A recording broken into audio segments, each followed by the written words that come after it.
Hi, it's Brenda. I'll call you back.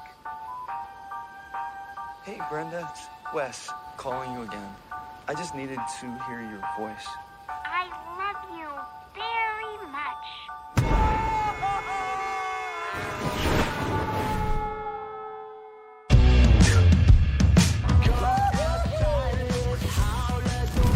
You know, some things may seem broken. Usually just means you stop trying. Everything all right over there, my friend? I'm not much of a bathroom talker. You're not in the least bit curious as to what I have to say. I'm just not into conversations with random dudes hiding out in bathroom stalls.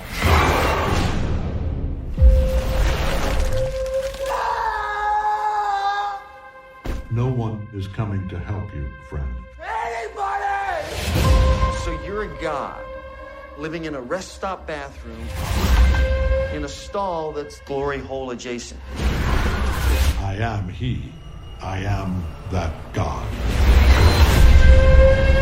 The universe has a favor to ask. You need to satisfy my physical form. There's only one part of you that can do that. I'm not doing it. I don't care how many people it saves. Total annihilation of all life in the universe. Your feelings tear you up inside, pure and raw. That's what I need from you. What did you do, Wes? Makes me wish I'd driven the extra 40 miles to the next rest stop. That wouldn't have helped. Why? Is there a troll living in that one? Hello, everybody, and welcome to the latest episode of Fresh Cuts. This is Mike. Joining me, as always, it's Mr. Venom. What's up, Venom? How are you? Greetings and salutations, cosmic monsters. Yes, I'm doing very well, Mike. How the hell are you doing? Oh, I am doing well. Another weekend winding down, and I got the house to myself, so just relaxing, watching movies, talking about movies, and what else? Maybe some video games later. Oh, yeah. All right, and also with us is Don and Ellie. What's up, Don? How are you? Yeah, it's always great to be here. All right, cool. So, as we said at the last episode, or at the end of last episode, we are going to be covering Glorious, which is now streaming on Shudder. This one had a lot of festival buzz recently, and unlike sometimes when the festival movies don't show up for months, even maybe a year, this one hit pretty fast after the buzz hit. So, lucky for us and everybody else, maybe, depending on what our thoughts are. I think it was. I think this one and Moloch were playing at Fantasia, and it was. I think when we were doing Moloch, it was actually still screening at Fantasia, just like a week before it was at Shudder. Yeah, I wonder if it's a case where like Shudder had the rights and already had planned to release it, and then Fantasia picked it up. Because usually, if something hits a festival, it's getting like this much buzz. It's not often that it shows up that quick, so I don't know the sequence of events that got it to Shudder. So. It absolutely 100% played festivals first. If Shudder would have picked it up, there would have been no need for it to play at a festival. The whole reason that independent film plays at festivals is to get distribution. If they already had distribution going in, it's not likely they would need to show it, unless it was like a festival favorite, like favorite director or favorite something that they just wanted to show, just to show it. But I would say 99% of the time, if they're playing at a festival, they don't have distribution yet. Okay. All right. Well, with that said, yeah, it is on Shudder right now and it's streaming. So let's find out if we're going to recommend people check it out. So off the IMDb, after a breakup, Wes ends up at a remote rest stop. He finds himself locked inside the bathroom with a mysterious figure speaking from an adjacent stall. Soon, Wes realizes he is involved in a situation more terrible than he could imagine. Nice synopsis, whoever wrote that. Doesn't give away too much, just kind of gives you a setup. So, general thoughts. We will start with, as always, it's Venom up. So, what did you think of Glorious? All right, folks. Well, before I start my review, I have to caveat this review with I am a gigantic Lovecraft fan. I've been following, the stories, the Cthulhu mythos half my life, if not longer. Gigantic fan of the community. I'm an active member of multiple Cthulhu communities. So yeah, I am a gigantic fan of H.P. Lovecraft. So please take my review with a grain of salt. And my review is, I fucking love this movie. Holy shit. This movie was 78 minutes of pure ecstasy for me. You have no idea how happy this movie made me. Besides being beautifully shot, beautifully acted by really the majority of the film really being covered by two actors, one of them being an actual personal friend of mine. Yes, J.K. Simmons is a poker buddy of mine. I play at a kind of a high-end poker game out here in Burbank, California. And JK is not a regular there, but he does show up every now and again. So once I heard his voice, I just was absolutely sold. And to hear his, and no pun intended, I don't care, I'm going to say it multiple times, his glorious voice throughout this movie just made this an absolute joy for me. I absolutely dig this story. This is taken directly from the Cthulhu mythos. I'll get into that a little bit later. There are multiple gods that are mentioned in this movie, but not mentioned by name. So I'll fill in the blanks for you a little bit later on when we get to the spoiler section. But yeah, beginning, middle, and end, I absolutely adored this movie. I watched it again as soon as it was over the first time. I've watched it twice today. It may not be the last time I watch it today. This movie catapults itself into my top 3 for the year. I'm not sure exactly where it lies. I don't think my number one's going to budge for the remainder of the year, but this is solidly in my top 3. Absolutely adored it. It has elements in there of Color Out of Space, The Void, From Beyond, multiple Lovecraftian films that we've gotten in the past, and this movie is just a beautiful homage to all of them. So yeah, in my opinion, Glorious is an absolute triumph, and this is coming from a director that I did not have high hopes from. I hate to say it, but Rebecca McKendry is not a director I'm a gigantic fan of. She directed one segment from the Tales of Halloween anthology, which was just an okay segment. It wasn't one of the best segments in the movie. And then, unfortunately, she directed that Christmas anthology, All the Creatures Were Stirring, that I believe the three of us were not fans of. I remember specifically disliking the film, especially the wraparound. I just hated it. So like I said, I was not expecting much from this director, but then she goes and delivers one of my favorite horror films of the year. And listen, folks, this movie isn't for everyone. I'm going to be sucking this movie's dick this entire episode. But yes, it is incredibly slow. Not a whole lot of visceral action happens. You don't get to see a whole hell of a lot. I mean, it's definitely implied horror, as the best Lovecraftian films are. Those of you who are Lovecraftian cinema fanatics like I am knows that is a huge element of Lovecraft, is just, the slower pace, the mystery of it, the lack of viscera and whatnot. So like I said, I'm going to cut this short because it's going to be hard for these guys to get me to shut up on this episode, because like I said, this was an absolutely beautiful film. And if I had to rate it, I can't think of a goddamn thing that would make me not rate it 10 out of 10. I know I'm going against a lot of people in the community. I've already read a lot of negative reviews about this. And ultimately, I don't necessarily disagree with a lot of the negative reviews, but I don't see any negative issues with this movie. It is just an absolute perfect film in my opinion. So I'll go ahead and pass it to the next person, which I guess is Don. All right, the baton gets passed to Dawn. General thoughts on Glorious? Meh. This is, for my money, is the most disappointing and underwhelming film I've seen all year. I really wanted to like this. I like the setup. I like the general idea of the one location. It's simplistic. There's something.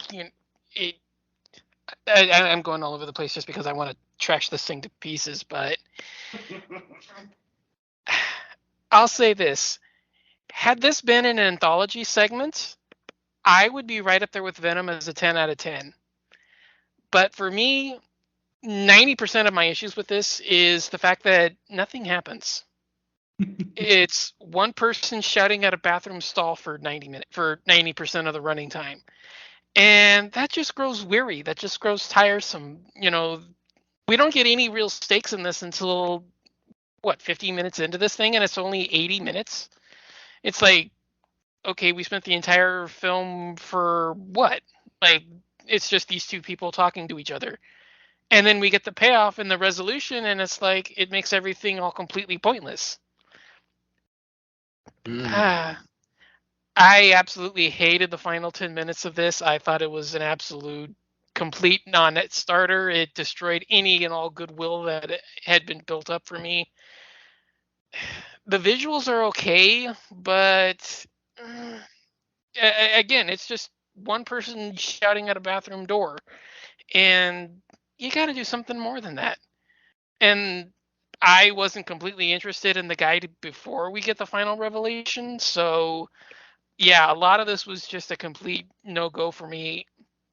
I understand this was going to be something that Venom liked, but as the minutes wore on and the conversations dragged out and just nothing was happening, that I lost interest in this. And yeah, this one was a complete whiff for me.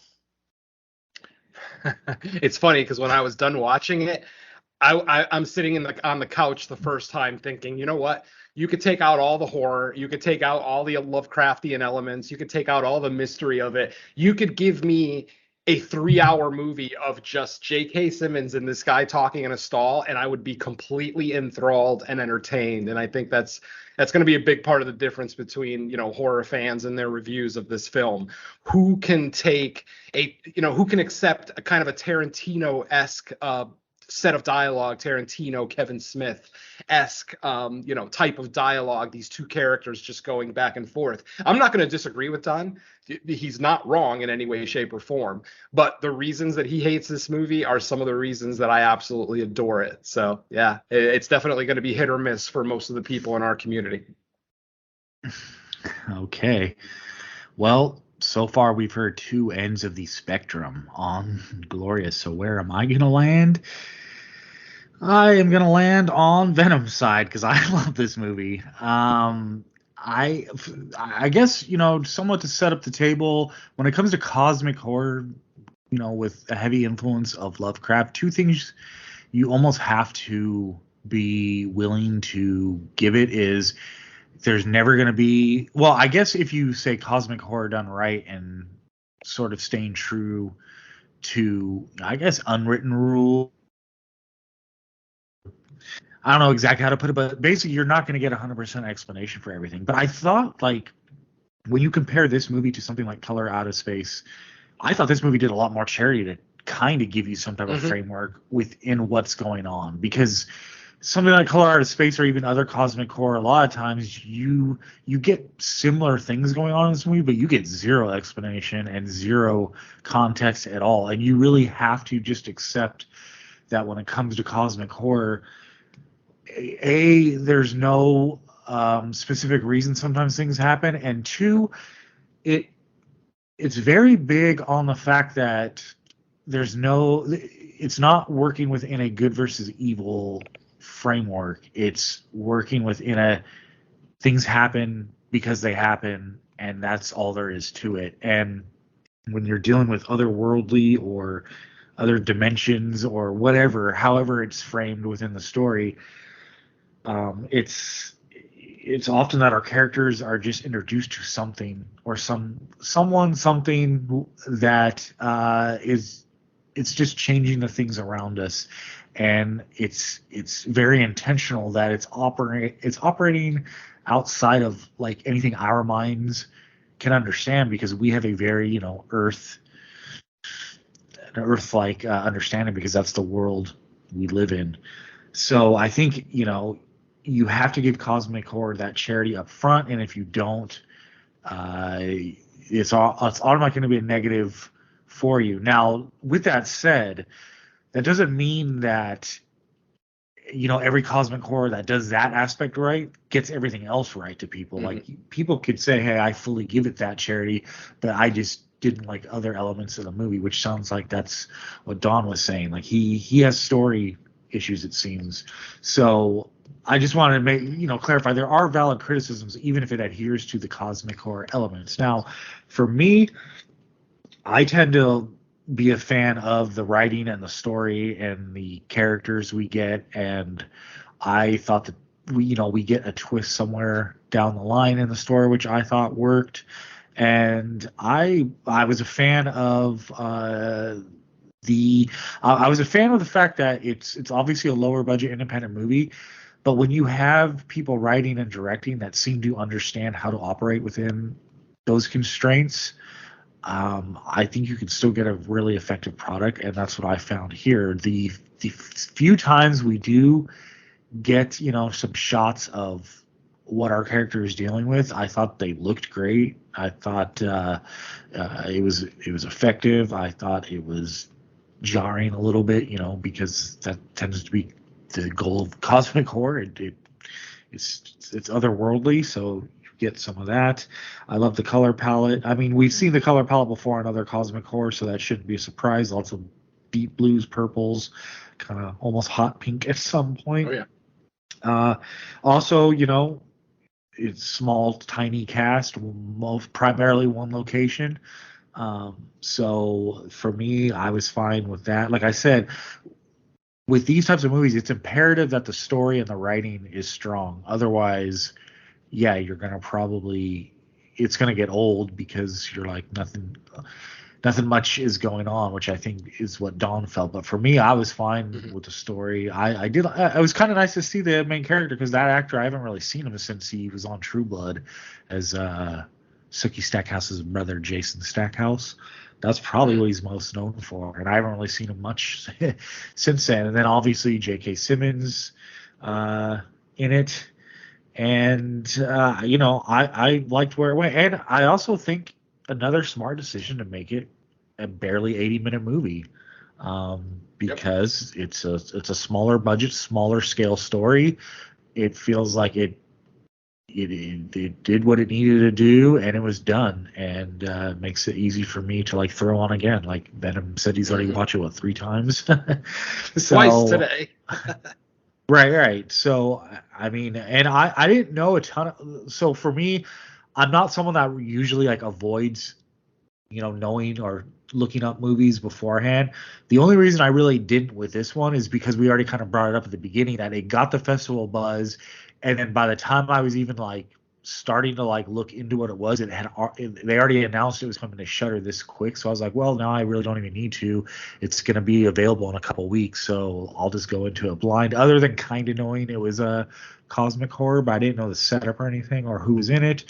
I think J.K. Simmons is all I knew.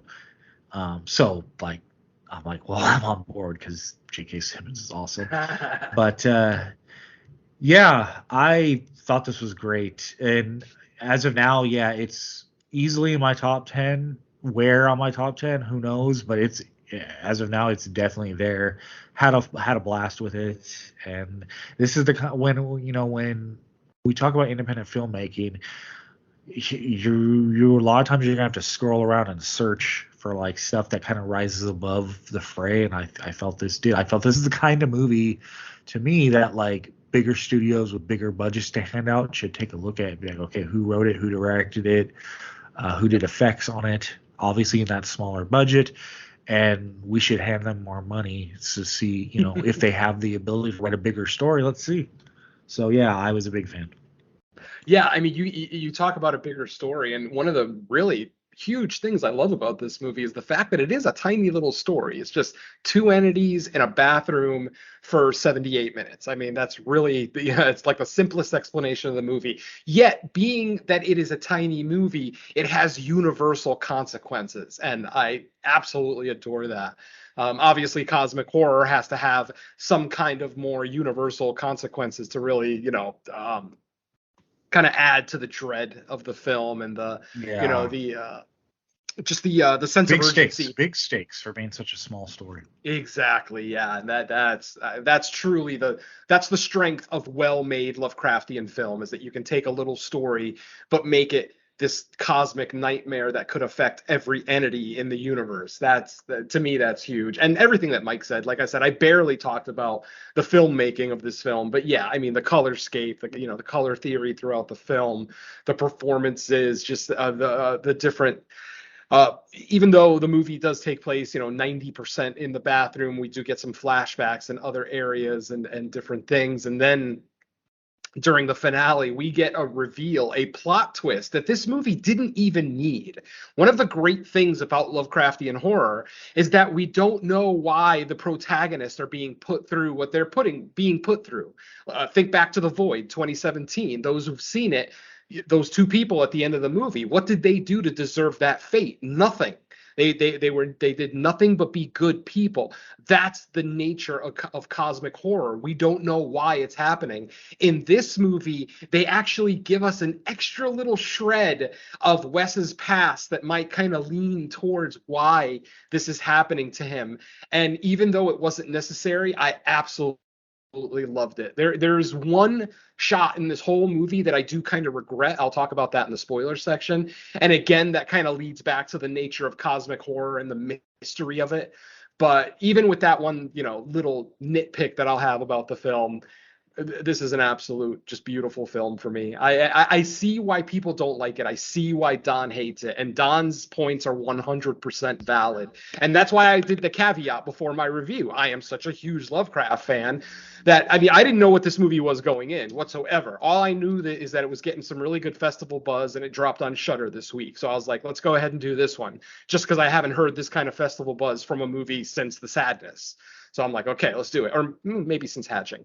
But yeah, this was, I have an ear-to-ear grin just sitting here talking about it right now, thinking about one particular podcaster who shares a love of Lovecraft that I have, and wondering what he thinks of the movie. And I know Mike knows who I'm talking about, but yeah, I will be very curious to see his review once that is available. But yeah, this fucking movie, god damn it, this just checked every box for me. It's like someone decided to make a movie for me, and this is what they came up with, and it would be the greatest gift I ever received. I can't say enough good things about this movie. I also found the twist interesting because I think it kind of it further reiterates the point of the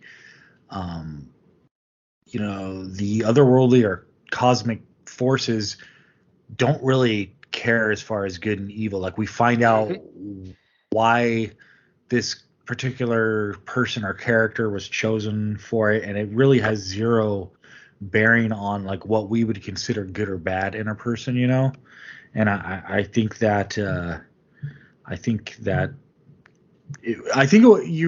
you're correct in saying it was unnecessary, but I also feel like it was almost good in a way, or it was a good decision to add that element, because it just reiterates the point of the whole cosmic stuff going on. But yeah, they didn't have to do it, but that's also what, to me, that's like a level to indie movie that needs to be focused on writing and developing a story, because you would think people, I don't want to say lesser, but I would say not everyone would think and it's a very simple thing to put into the story, right? Like, it's not, you don't have to totally alter or make the script bigger or, out of your budget to introduce that element to it. So I thought, it was a clever thing to do, albeit unnecessary, but still it's warranted.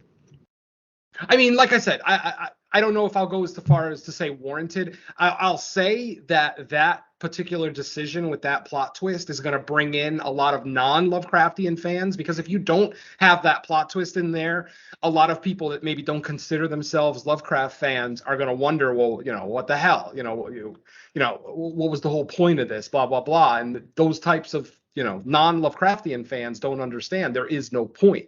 That is the beauty of cosmic horror. There is no point. There is darkness because there is darkness, and that's it. Evil wants to destroy good. It doesn't need a reason. It just wants to.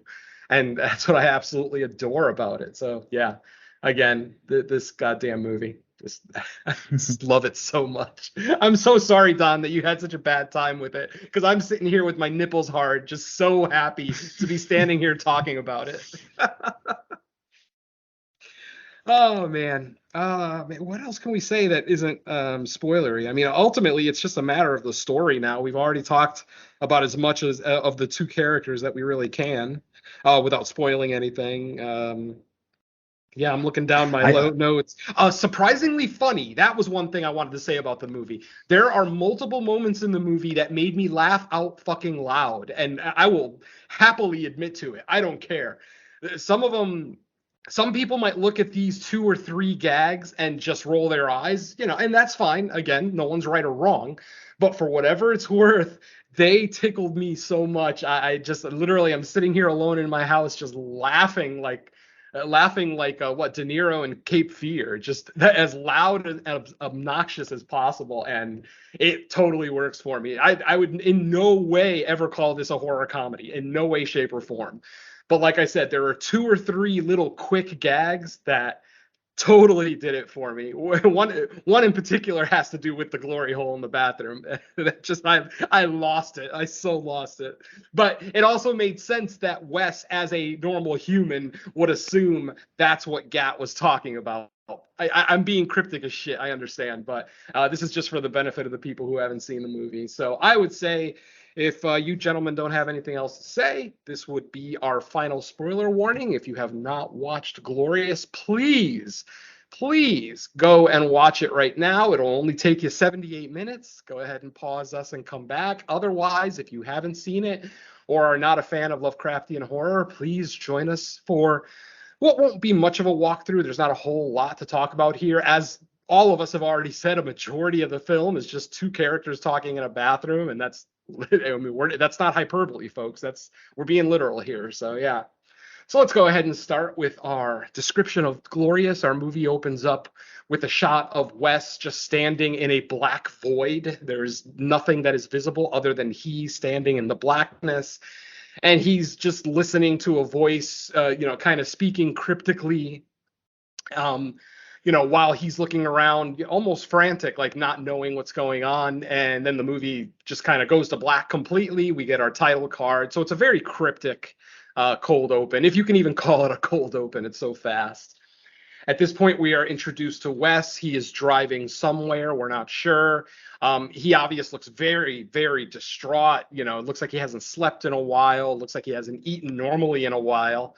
He ends up stopping at a rest stop at the side of the road, tries to buy a candy bar at a very old candy machine. It does not work. Fortunately for him, there is what I can assume is a local. Even after watching this movie twice, I'm not sure what this character's point is, but maybe they didn't have a point. But it just seems like it was so. It was a point. It was almost like a red herring at the beginning. Like, you're thinking, what does this woman have to do with it? She's being way too cryptic right now. But basically, she says something to Wes along the lines of, things always appear to be broken, but it's not that they're broken. It's just that you gave up on it. And, Wes kind of looks confused. The older woman kind of walks up to him, looks at the machine, the candy machine, asks him for a quarter, takes the quarter, puts it in the machine. She is able to successfully get the candy bar out of the machine, hands it to Wes, and Wes says, thank you. She turns around and says something else to him. I don't remember exactly what, even though I've watched this twice already, but she does say something cryptic to him as she walks away. And as she walks away, what we see is this beautiful, like, pink and purple flower on the ground with some kind of clear ooze on it. Instantly, that single image reminded me of Color Out of Space, like, just right off the bat. So literally, we're less than 5 minutes into the movie, and already I'm getting Lovecraftian tingles, so I'm already excited. Wes ends up, just having a little bit of a breakdown. We see him calling a perceived ex-girlfriend, someone named Brenda, that apparently recently broke up, as our movie's synopsis mentions. He's obviously lamenting the breakup. He's calling her, leaving her message after message after message. Finally, his cell phone dies, the battery dies, and he ends up getting so mad he throws the phone across the parking lot. So already we can tell that Wes has no sense of the future, that he kind of lives in the moment, and if something pisses him off, he's going to deal with it right there, then and there. So that kind of is already setting up his character a little bit.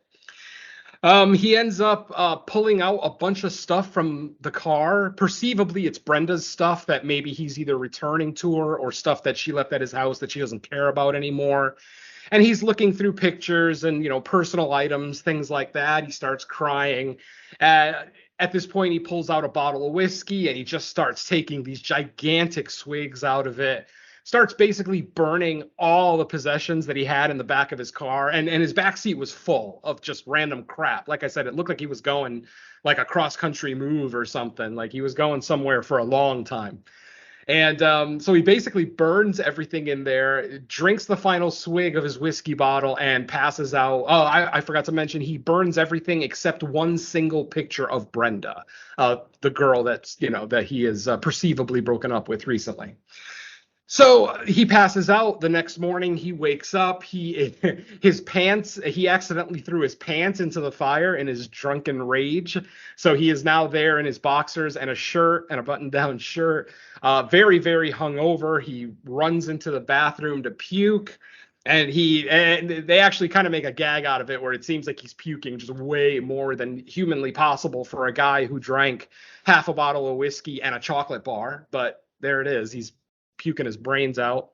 As soon as he's done puking, that's when our movie begins, in my opinion. Right there, you hear an ominous voice from the next bathroom stall say, "Are you okay over there? Everything all right?" And instantly, and obviously I know the man personally, but even if I didn't know him, I know that voice. I'm a huge fan of a lot of the voice work he's done on the Last Airbender and stuff like that. And goddamn, I just love the man. So when I hear his voice, instantly I perk up and I'm just like, I'm so happy that they're using his voice and not him. Not to say I don't love when he's in a film. I mean, because he's a brilliant actor, obviously Oscar winner, but that voice is just so, no pun intended, glorious.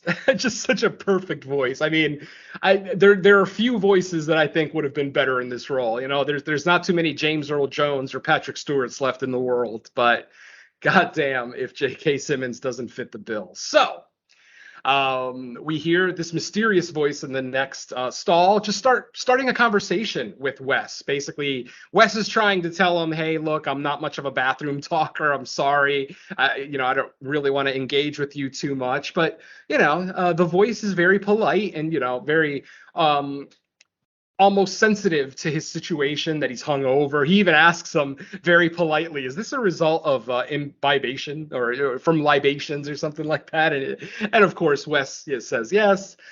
Like I said, they just go back and forth, kind of talking about just life, and Wes constantly saying that you don't know me, you don't know everything about me.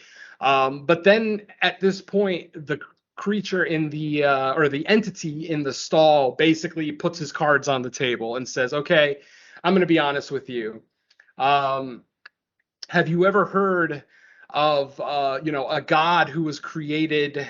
I forget the exact story that he tells, but I know it more in the Cthulhu mythos than I do from this movie, since I've only watched the movie twice and I've read the story multiple times. But basically, he tells a story about a god who has been kind of banished, if you will, from his own realm, and who was created for a certain purpose, who, people don't know what that purpose is quite yet. And Wes says, "Oh, so you were named after this god?" And then he says, "Well, no, I am that god."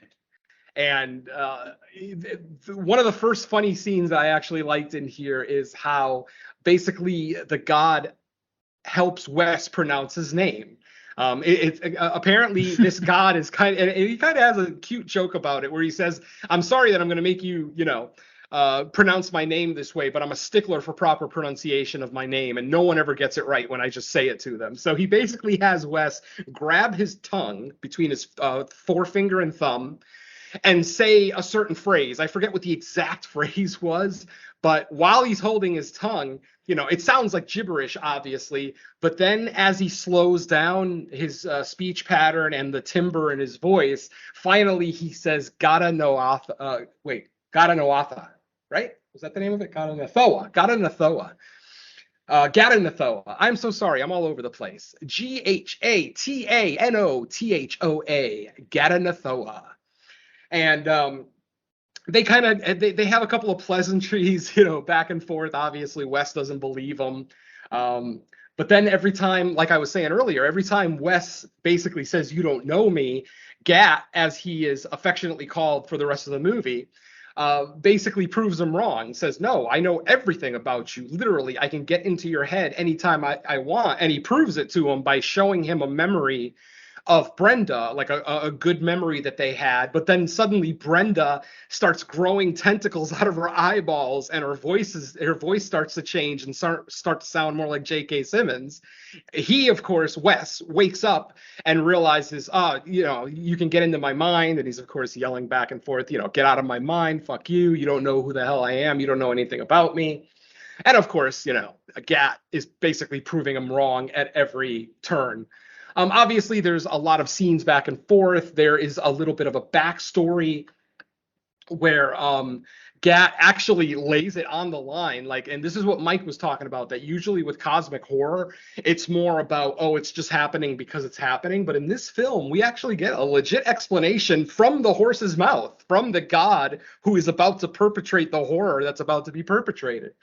And what Gat tells Wes is the story of his creation. And he talks about how he is the first son of a cosmic horror that, you know, can never be, you know, defined, or, you know, things like that. Starting to sound familiar in part of the mythos. Well, I will tell you exactly what you're looking at. As it turns out, Gat is the cosmic mind reader. He is the first son of, you guessed it, Cthulhu. He is the first son of Cthulhu.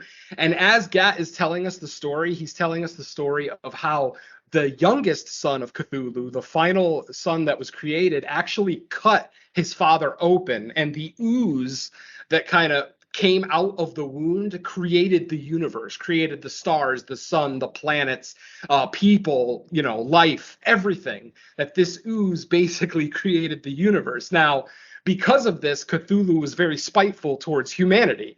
You know, he was pissed off that humanity was, you know, created because of this wound that his youngest child inflicted on him. He then begs all of his children, please, please heal this wound. I don't want any more of this life being created. All of his children eventually do agree to close the wound on one condition. And that condition is that their father allow the life that has already been created because of the wound to let them live, to just let them exist. And, you know, just let them be. Do not destroy them. Do not sabotage them, things like that. Cthulhu, of course, agrees.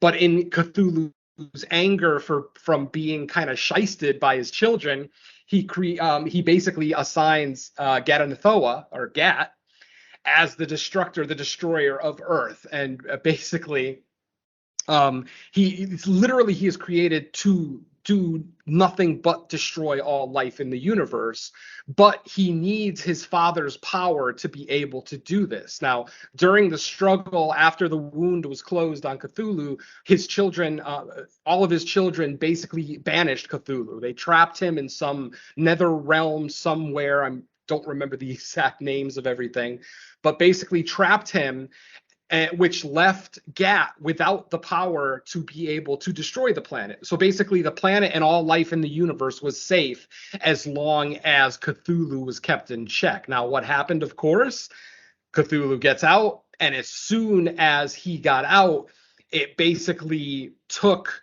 Gat out of his ethereal form, and it started to put him in a more corporeal form, or a physical form, as you will. And basically, once he's done with his transformation to the physical realm, he will then destroy the world. The problem is, Gat doesn't want this to happen. Gat actually likes humanity. He says that over the last few millennia, he's actually developed kind of a sense of almost love and caring, concern, if you will, for the humans and all life in the universe. He says he's compelled by the truly good and unselfish people of the universe and entities, so he doesn't want to see it destroyed. So when you really look at it, at this point in the film, there is no antagonist. Gat is victimizing Wes, but he's doing it for a good reason. And what is that reason? Well, we find out right here. At this point, This is where Wes just breaks down and says, what the fuck do you want from me? I don't understand what I can do. And that's, after Gat explains everything, he basically says, if I can have my corporeal form satisfied by a human, I will return to my ethereal form, leaving the universe safe. And then, my brothers and sisters will be able to trap my father again and delay, the destruction of all life in the universe. So, if anything, Gat's being kind of noble. Yes, he was created to destroy, but he doesn't want to destroy. He wants to, he wants to let the humans flourish and everything else. So he's almost almost a likable Lovecraftian god. Go figure. Those actually exist. He's so like anyway, an unassuming destroyer of worlds in a way. But Yeah. I was gonna say, I think we're on the part where one of the cool parts is when we're getting the exposition, when he's like explaining stuff. We get that beautiful kind of animated sequence so cool, on the bathroom stall and door. I thought that was really cool and something I was like impressed with for being like a lower budget movie. Yeah, it was Marvel a cool way fans- to integrate the exposition in without just another conversation. They added another element to it. Or to even just try to, create this big CGI monstrosity scene that just ruins everything, rather than just getting it told by Gat with these beautiful, moving animations. I think Marvel fans would most recently have seen this style of storytelling in the Disney Plus series Miss Marvel. Any of you guys that actually watched that remembers how they would be telling stories with the artwork in the background, like with graffiti, but the graffiti would be moving as the story is being told. So it's very similar to that. Obviously much darker here, much darker subject matter, of course. But yeah, Mike is absolutely correct. That was just a beautiful use of storytelling to be able to tell us that backstory. What is actually a great backstory, too, if you actually, look into the Cthulhu mythos and read deeper into these stories. They really are endlessly entertaining and interesting. So check them out if you're even mildly interested. Anyway, so at this point, Wes doesn't really understand what Gat means by I need a human to satisfy my urges. Now, because Gat is speaking through a glory hole, and I can only assume that's where the title Glorious comes from. The only other thing I could think of is just J.K. Simmons' voice is just goddamn glorious. So let's call the movie Glorious. But I'm assuming it's because of the glory hole. When Wes hears Gat say that he needs a human to satisfy his urges, of course, being the dirty, gross human that he and all of us are, instantly he thinks that Gat wants sexual satisfaction. This is one of the scenes that absolutely made me just roar. He ends up pulling down his pants and sticking his penis in the glory hole, and instantly you hear Gat say, "What the fuck is that? What are you doing?" And Wes is like, "Well, I thought you said you wanted me to satisfy you." And he's like, just like a human, always thinking with his dick. I'm sorry. This fucking scene was great. And at this point, this is where Gat basically says, no. I'm not looking for sexual satisfaction. I think a piece of your liver will do. Yes, Gat is looking for a piece of Wes's liver, and he basically says, you don't have to give me the whole thing. I mean, I know you need your liver to live. 25% should be plenty, basically. And a liver regenerates. Gat lets him know a liver regenerates, so you should be fine. Gat basically breaks off a piece of a mirror, or takes a piece of a broken mirror from the bathroom and slides it over to Wes. And of course, it's shaped like a knife, and that's exactly what's happening. Now, this is a scene that Don was talking about that he hated, and I totally understand why. But I think the editing in this scene is just so well done, so beautiful. How, even though Gat's father is literally right outside of Earth, it seems like he's right in the next realm because the bathroom wall starts to break, and we actually see the image, or at least this film's image of Cthulhu. Forget about the traditional image of Cthulhu that you guys have all seen. This is just, I actually thought it was Agathoth at first, who is, kind of the king of all cosmic gods. But no, it was actually Cthulhu, because once the god said the name was, Gat, I knew instantly that, yeah, that's the son of Cthulhu. So blah, blah, blah. Anyway. This scene goes back and forth with Wes just kind of yelling back and forth at Gat. telling him, I'm working. Okay, give me a second, because he has to basically cut into himself. Like Gat won't do it for him. He has to cut his own wound and pull out his liver to give to Gat. But of course, he's kind of struggling, going back and forth, not sure if he wanted to do it. He has multiple changes of heart in this scene. At first he kind of wants to do it. Then he kind of has the realization that, what, this universe has done nothing but shit on me my entire life. Nothing good has happened to me other than Brenda. And now I've lost that. So honestly, I don't give a shit about the universe. Like literally, Wes was going to just let the universe die forever. But then what Gat does is he says, well, what's even worse than death? The death of memories. I could make it so that you'll never, ever remember Brenda. And then we get this cool scene where Wes is having a flashback or like a flashback to a previous, scene from before the movie where him and Brenda were happy. And he's walking up to Brenda. And then when he turns Brenda to actually look at her face is blank. There's no features there. It's just a blank face.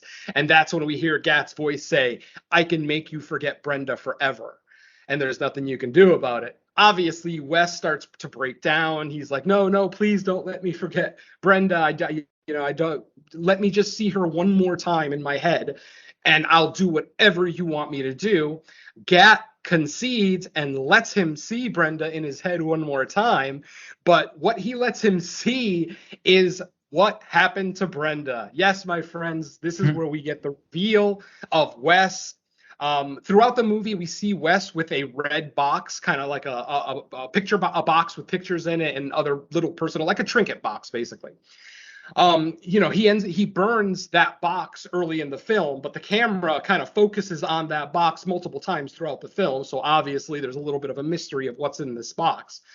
What's in the box, my friends? Well, it's not Gwyneth Paltrow's head. No, this time it is a bunch of pictures and trinkets from women that Wes has already killed. Yes, my friends, Wes is a fucking serial killer. And the reason that he's so upset about losing Brenda is because Brenda was going to be the woman to get him to stop killing people. He actually dated her for what? I think it was like 2 months and 10 days when she gave him the gift, the stuffed bear that says, I love you very much. Oh, adorable. And literally, it seemed like Wes was going to stop his killing ways, but then Brenda finds the box. So one day, while they're preparing to go out, Brenda finds the red box. She opens it, and we finally get to see the pictures that are in the box. And it's of all these different women, blondes, brunettes, just women that aren't Brenda, just a bunch of different women. And they're all screaming, or they're crying, or they're like tied up.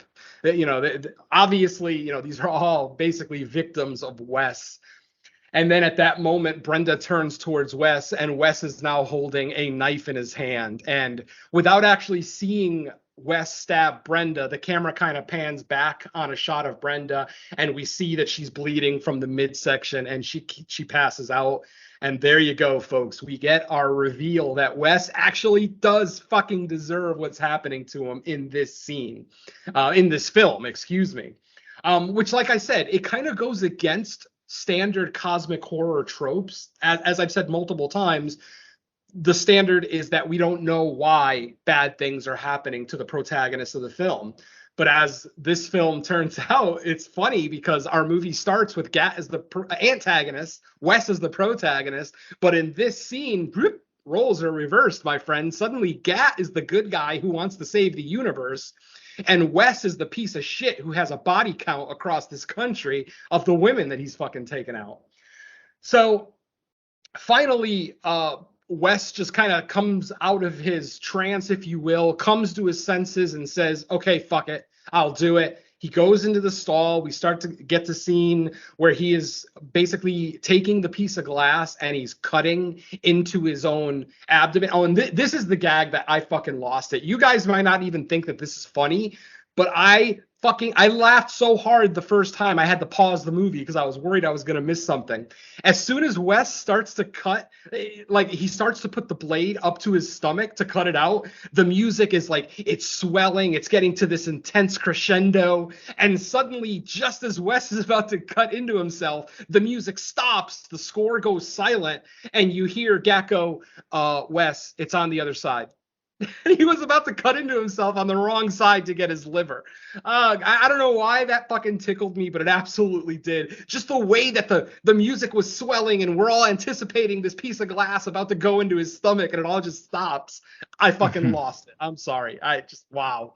Goddamn, J.K. Simmons. That's comedic timing, my friends. That is, again, no pun intended. That is some glorious comedic timing. I don't care. So cool. So anyway, once he realizes what side of his abdomen his liver actually is in, he does indeed start cutting into his stomach. He's taking the glass, he's cutting. While he's cutting, he has one more kind of hallucination, type visual, if you will. And what we see is Brenda come up from behind him, grab his throat, and then we see all the arms of all the other women that he's killed start wrapping around him. We see all these sets of arms, and then we see one of the arms start digging into the wound, and it looked great. A beautiful practical effect, just digging into his abdomen, trying to pull out his liver.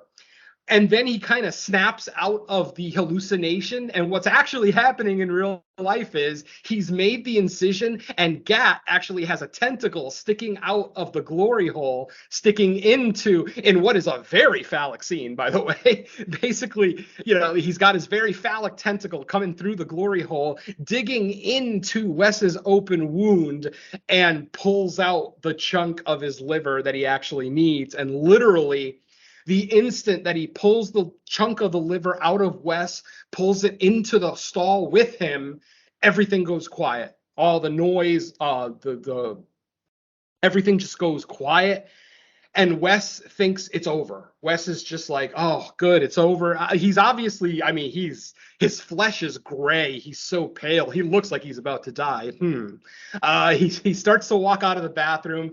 The sun is shining. It's the next morning. It's just a beautiful, glorious scene. And as he's walking away from the rest stop trying to get back into his car, we hear Gat's voice start to talk to Wes and say, well, it's over, but I don't think you're going to be leaving this place. And he basically starts to talk about how we're both evil and neither one of us deserves to exist in this beautiful world. And, without Gat actually doing, I think Gat knew that wound was going to kill him regardless. No matter how good or evil West ended up being, that wound's going to kill you. You're cutting out your own liver, for fuck's sake, in a dirty ass highway bathroom. Not like there's anything sanitary in there in any way. So, and then Wes basically pulls out, he takes his last crawls out of the bathroom, out into the sunshine. He finds the teddy bear that was given to him by Brenda. He tries to get it to say, I love you very much, one last time, but the voice box is all shot and it just sounds like fucking nightmare fuel when it actually tries to talk. He keels over and dies. And then we basically just get one quick, cool kind of shot where the camera pans away from Wes very fast. Like it pans away from Wes until it's literally all the way in space. One of those ridiculous CG, zoom outs where it's concentrating on a character, but then zooms all the way out to the universe. And that, my friends, is the end of our film. That is glorious 2022. And let me tell you, I just had a glorious time talking about it one more time. I was gonna say, I thought it was glorious. Like I said, this is, I say this a lot on this show, but I'm going to say it again with this one because it's just as valid. This movie isn't for everyone. If you hate this movie, you're not wrong. It's just not a movie for everyone. If you're not into the cosmic horror, if you're not into the kind of ethereal mystery of these kinds of films, then it's just not going to work for you. A lot of Lovecraftian films don't have a lot happening in them. Color Out of Space is a very slow movie, though not as slow as this film, admittedly. So, like I said, I understand any hate that this movie gets, and if you flip through the IMDb reviews for this film, there's a lot of 1 and 2 star reviews on here. People calling this a waste of time, don't bother. J.K. Simmons can't save this movie, and like I said, it's very obvious these people aren't Lovecraft fans, don't understand the nature of cosmic horror, and again, there's nothing wrong with that. Not everyone has to know everything about H.P. Lovecraft. If you're not a fan of these films, you're not a fan of these films. I still love you all, I swear.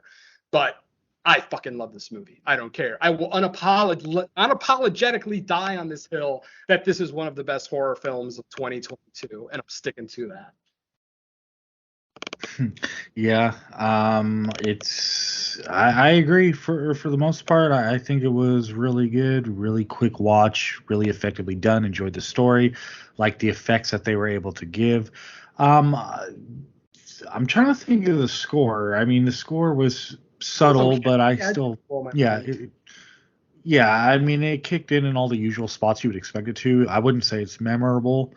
But yeah, like I said, the funding or the resources they could put into like the handful of shots we got of the entity or creature or god, I guess. I can see the argument that people say they would have liked to see more, but what we did get, I still thought was really done. And I think part of the reason why they set it up, I mean, I thought having it confined in the stall for the most part was like a smart way to justify it. I mean, I just like the whole setup. It makes sense for like the story they're trying to tell. I thought it was a creative way to do it. Versus something like, to compare it to Color Out of Space again, because I brought up that movie a lot, where obviously Color Out of Space has more resources, so you have this stuff going on all across like the forest and landscape. It starts small, but it gets big in terms of what the effects they can do. A movie like Glorious, they're not going to be able to do that, so they had to come up with a smaller scale story that could confine it to where they're not going over budget or getting shut down because we can't make the script happen, right? Sure. Thank you for reminding me about the one nitpick that I have on this film that I completely forgot to mention during my walkthrough, and that is the shot of Gat. It's okay, don't get me wrong. It looks awesome. It's a fucking globulous nightmare fucking mound of flesh. It's a cool looking thing, but because of the nature of cosmic horror and the nature of just the mystery of it all, the image of Gat that I had in my head up until that moment was way more horrific than what we actually got. And I feel like if they didn't show us Gat, then we could all just kind of plug in our own picture. But because they actually gave us that one shot of Gat, we now know exactly what he looks like. So it kind of takes away a little bit of the mystery.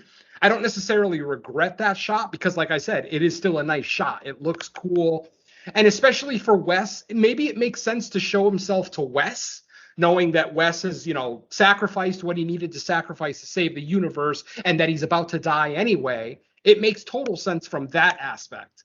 But as far as the audience goes, I would have preferred never seeing Gat. It's just, like I said, I can come up with something in my head that would literally drive me insane more than any filmmaker can, that could, with a normal budget. Maybe if a horror director actually got like a $500 million budget one day, yes, he's going to make one of the most spectacular monster movies or whatever kind of horror subgenre movie he'll make. But that's never going to happen. So with what they had here, the budget that they had, I think it was an absolute triumph, other than my one little nitpick of showing me Gat, but that's okay. I'm okay with it. Because ultimately, I have seen images of Gat in the past. I've seen different interpretations, drawings, 3D renderings, things like that. And they all are fairly similar with some mild differences here and there. So, the filmmakers got it right. Their image of Gatanathoa is very close to, a lot of the images that I've seen directly from Cthulhu mythos books. So, yeah, like I said, from a Lovecraft fan, I love this movie wholeheartedly. Absolutely. I'll shut up now. Yeah, I mean, I tend to like cosmic horror, even not being as well schooled in Lovecraft. I mean, I know kind of like the general overview of how his mythos works, but I don't have the knowledge of like different gods and different different actual stories and stuff. So, but I just like the concept in general, kind of like the idea of, you know, you don't know what you're dealing with and you're not really supposed to. Like, I like it. But anyways, yeah, so that's Glorious.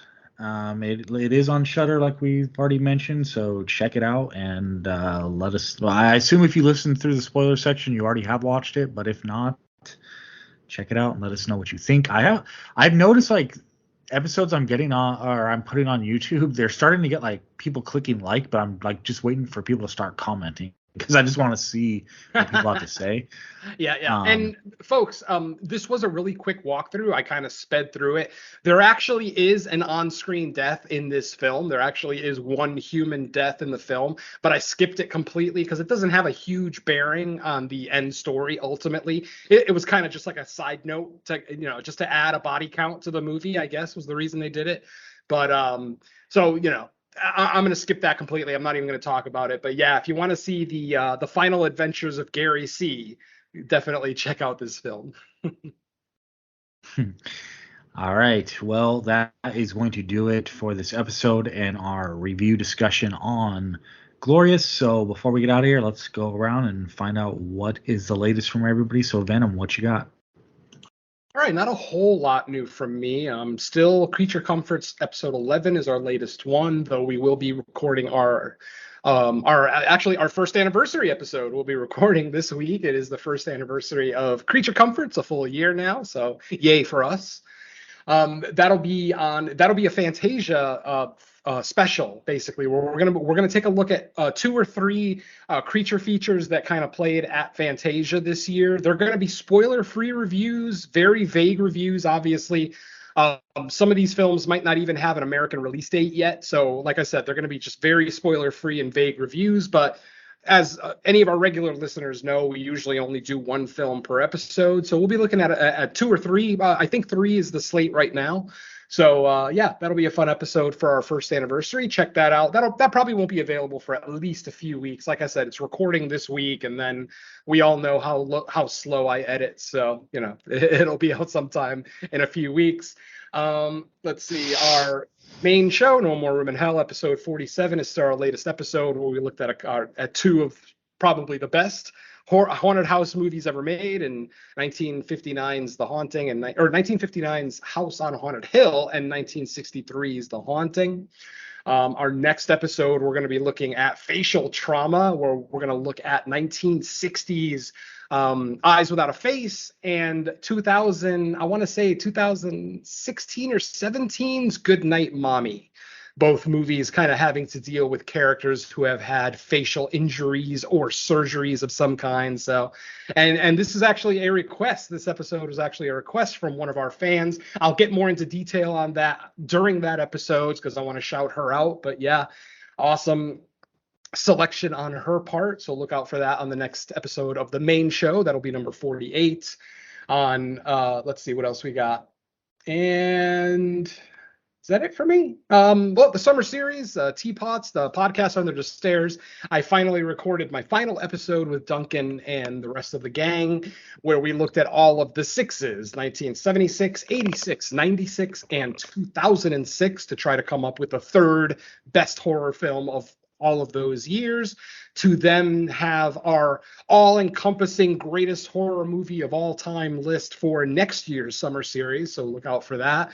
What else have I done? I think that's about it. I mean, it's a couple of weeks old now, but my episode of the Horror Countdown with Don, where we looked at our top 10 favorite Spanish horror films, still out there. Check that out.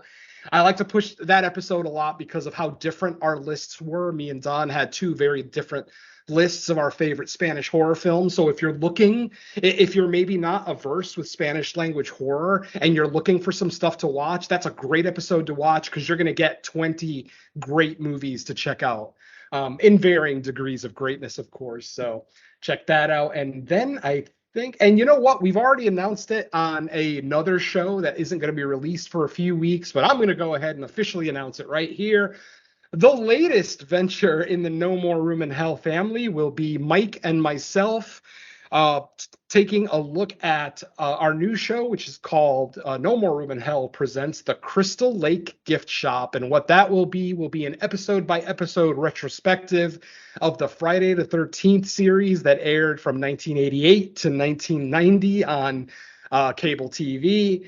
It's definitely a very polarizing series. You either love it or you hate it. There's very few people that are in between. But part of the reason that I wanted to do this show is that I was a religious viewer of that show when it first aired. I actually really, really enjoyed it. And I have not watched one episode since the final episode aired. I never owned it on physical media or anything like that. So this is kind of a walk down memory lane for Mike and myself. I'm not sure how much of a avid fan of the show Mike was when it first aired, but like I said, I definitely was. So this will be a nice little side cast that Mike and I do. No set schedule. We'll just put out an episode whenever we have one available or whenever we have the time to do one. And we will try to have a guest on all of our episodes. We already have a couple of guests lined up.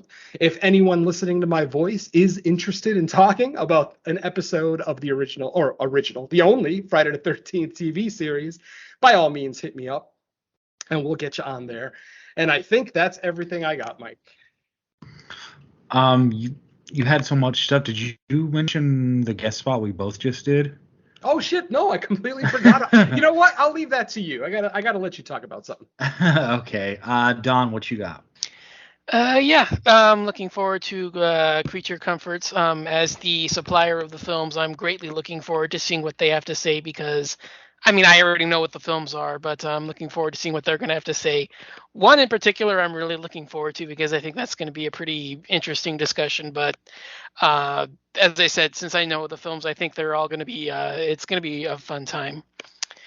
As mentioned as well, Venom's episode of the Horror Countdown is still out there. And as mentioned, it's a fantastic primer for Spanish language newbies to, look at something other than, U.S. horror, those looking at saying, well, I mean, I'm pretty familiar with the U.S. stuff. What else is out there? If you're looking for Spain or, any other Latin-speaking countries that have Spanish as a primary language, this is going to be a fantastic primer and introductory slate for you to pick and choose where something that sounds of interest. So go ahead and check that out.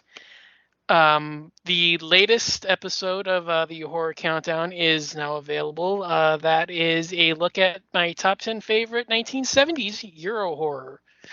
So not just, your Spanish goodies, but, predominantly Italian and a few European, some British, some German, a couple of other countries like that popped up with titles. That was a lot of fun. I really enjoyed that because, everybody knows me and my Euro horror love. So that was a fun time. So, expect a lot of Franco, expect a lot of Fulci and Argento and Bava and Martino and all the greats. So go ahead and check that out.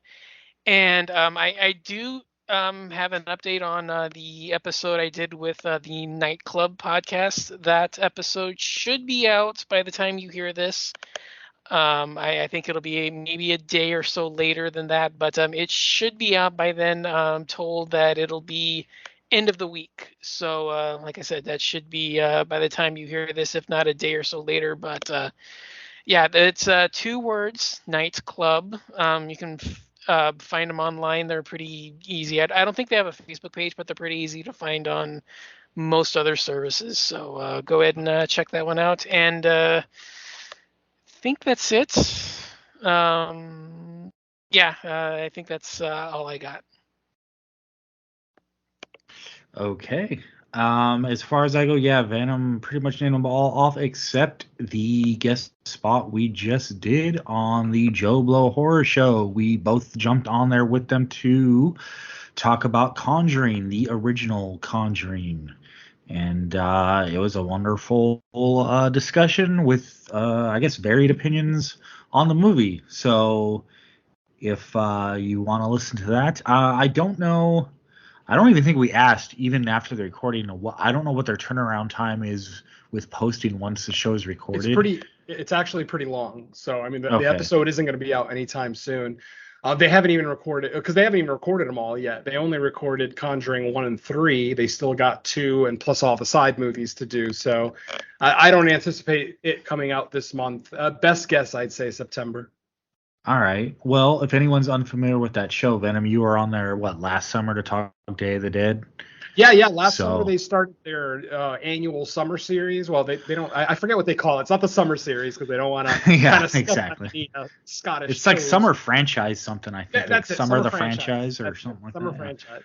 So basically, last year they did their first summer franchise with the Dead series, the Romero Dead series. They did all 6 of the official Romero Dead movies, plus 1 or 2 of the remakes of the Night of the Living Dead remakes. I think they did the Dawn of the Dead remake as well. So they did a bunch of stuff in the Romero kind of universe. So, and then this year, as Mike said, they're doing the Conjuring Universe, which is another incredibly large universe with 3 main movies and then like 5 or 6, splinters between Annabelle, La Llorona, the soon to be released The Crooked Man. So yeah, big one. Yep. Exactly. So I was gonna say if people aren't familiar with that and they want like a episode to pinpoint to listen to, check out Venom spot on there from last summer. But other than that, I think that's it. So next week next episode I should say, we'll be covering the Orphan prequel called Orphan First Kill, which is currently on Paramount Plus. So another theaters one. Too. If you don't have Paramount Plus, it is in theaters. Yeah, theaters Finally. and Paramount Plus. Yeah, the one that was I think supposed to come out in January or February and just disappeared from the earth. Oh man, it's only 8 months late. We're fine. Yeah. Yeah, for a film I never even thought was actually filmed. Exactly. We were all on the fence. Yeah. Well, the thing is, like, when most movies get pushed back, it's like usually like, okay, we're. No, I'm saying I back didn't even think that they even filmed it. I thought that was just internet wishful thinking. Oh. That I thought it was just wishful thinking that they actually made a sequel to it. I didn't even think that was actually real. Yeah. Well, they did. We have proof that they actually made it.